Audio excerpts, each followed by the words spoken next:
girls. Ready for bed? It's another time for a story of Grandpa. This one's called Groundhog Gets a Say. As told to Pamela Curtis Swallow and illustrated by Denise Brunkus. Okay. So you guys know about the groundhog, right? On February 2nd, Groundhog Day, he comes out, checks his shadow, and that's supposed to tell us how long winter is going to stick around. So on the back there, he says, I'm more than a shadow. So, our story is, it's February 3rd, and Groundhog is fed up. Yesterday I was Big Nose, a star, a king of the mound. Everyone wanted my weather report. Today, nothing. So, anyway, that is today's story. Hope everybody's ready for bed. So we got this big crowd of people waiting to see on February 2nd what the groundhog has to say about our winter. It's time. That's his nose. Here he is. Will he see his shadow? That's all the questions there in the crowd. Okay. So let's begin.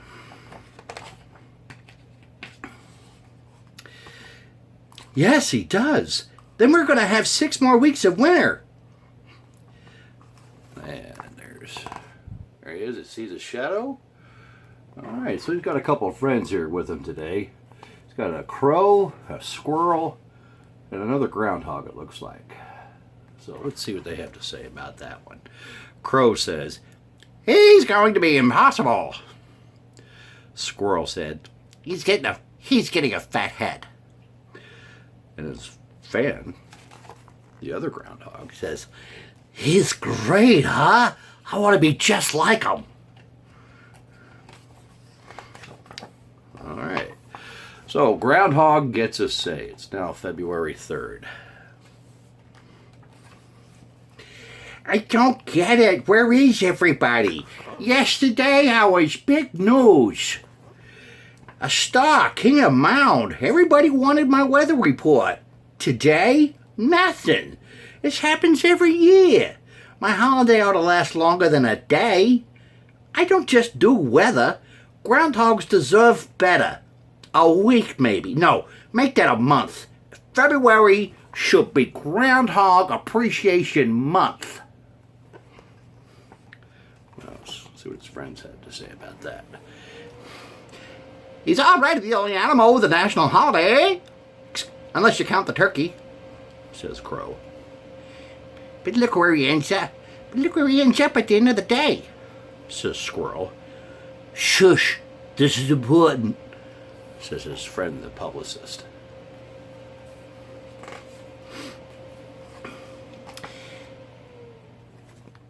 All right, so Groundhog goes on to say, "You think I'm just a groundhog? No, I'm also called a whistle pig. In danger, I whistle very loud, and then I go, shoo, as in, shoo. It's over. Danger past." Okay, let's see what his friends had to say about that. He's trying to make us think its name's all about the whistle, not about his pigginess.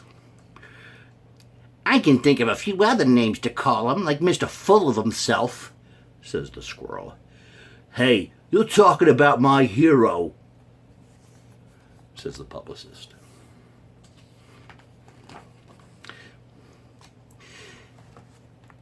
And I've got a third name, Woodchuck. If only I had $1 for every time someone asked me, how much wood would a woodchuck chuck if a woodchuck could chuck wood? The truth is, I'm not into chucking wood. I'm more interested in moving dirt. Lots of it. Crow. Maybe the poem should go, how much ground could a groundhog hog? I'm a digging machine. I move about 700 pounds of dirt a day. Dirt and rocks. And how about this? My ears don't even get dirty. I have ear flaps to keep them clean. Squirrel says. Yes, but look at the rest of you. His little publicist buddy says, actually, Groundhogs clean up nicely. We're very neat. I didn't know that. Oh wow, look at this. Look at this little house he did. He goes down, goes back up, goes back down. He's got his little nest there, and he's got a, is that a potty? He's got his own bathroom. How about that? He even has a spare room. And then another hole to get out. Huh. I don't dig any old which way. First, I go down a few feet, then up a foot, and then down again. That hump is my flood bump. It keeps the burrow from getting soaked in a storm. See? Groundhogs are always thinking. My burrow's popular. Neighbors scoot in to avoid danger. Some can't wait to move in when I move out. Look, indoor plumbing. Isn't he fancy? I told you, we're tidy. Well, maybe you're not a hog. Of course we're not hogs. We're related to squirrels, but we're bigger and rounder. What did he just say? He can't be part of my family. You can pick your friends, but not your family. Ah! Yeah, they do kind of look like squirrels. Oh, okay. People everywhere love groundhogs. We're in the family of rodents called marmots, so the people who love us are called marmotophiles. Folks who study us are called marmoteers or marmotologists. Not groundhogologists? Or people with too much time? I can think of a few folks who aren't big fans of your cousin over there. Right. Remember the mess he made over Mr. Moody's garden? Look at that. His friend, the publicist, always has an answer. He says, gardeners can be very excitable. You'd think I had to stay on the ground. Well, only if I want to. I can climb trees. So now he's a tree hog, too. Let's see him fly. Or hang upside down by his back feet from a bird feeder. And I can swim, too. I don't love it like Cousin Beaver, but I can hoggy paddle. Seems to us you're a little bit slow on your feet. Like a blimp with legs. Well, if you must bring that up, okay, we're not all that quick as animals go, but we can run as fast as an average fourth grader. Bet you can't sneak up on me. I'm very alert. That's how I deal with predators. My head is like a submarine periscope. My eyes, ears, and nose are set up high so I can see what's around. See, that's all he has to stick up out of the ground. Right there. Snoot in the air is right, and if your head gets any bigger, you never get down your hole, says Squirrel. My nose is terrific. My nose is so terrific that I've got my own caller ID system. If you've been to my burrow for a visit, I'll know about it. He smells, he hears, he sees, he swims and climbs trees. Anything else, Mr. Wonderful? Well, let's find out. Yeah, I can live in all kinds of places. Fields, woods, thickets, rocky areas, under sheds and porches. I'm not fussy. Same is true for eating. Not picky there either. I'll eat grass, dandelion greens, clover, grains, bark, insects, fruits, veggies. Yakety yak yak yak, my ears are hurt, my ears are tired. You'll spend as much time chewing as talking. He's taking notes though.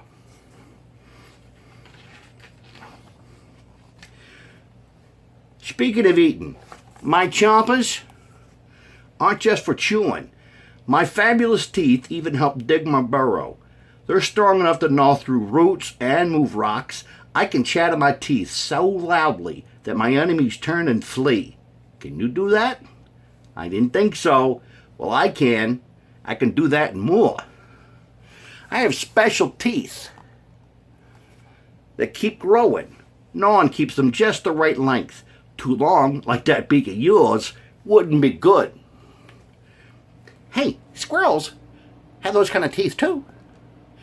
Maybe we really are related. But how do you keep your teeth short during your long snooze? Hibernating, not snoozing. It's not the same as snoozing. There's more to it. Before the weather gets cold, we snack like mad and cover our bodies with fat. You mean pig out? Whistle pig out. Shh, I want to hear about the teeth.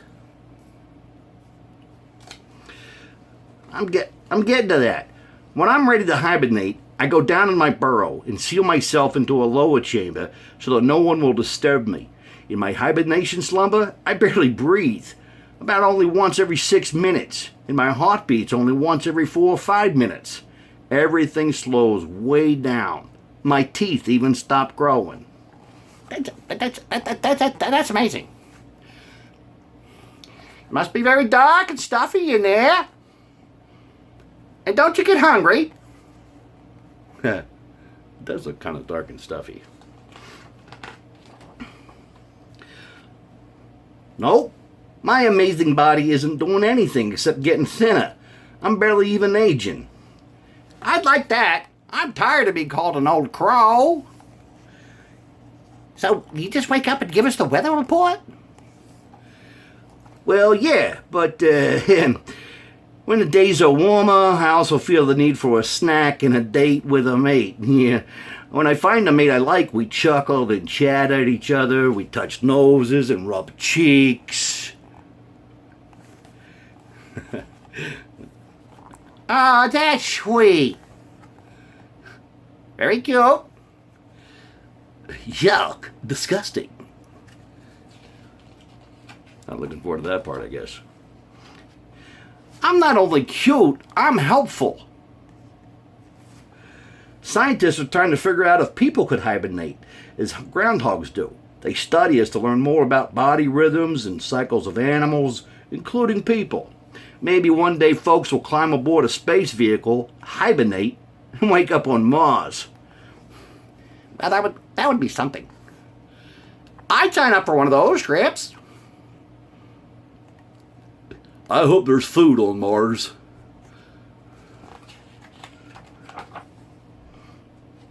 Okay, cousin, I admit it. You're pretty cool.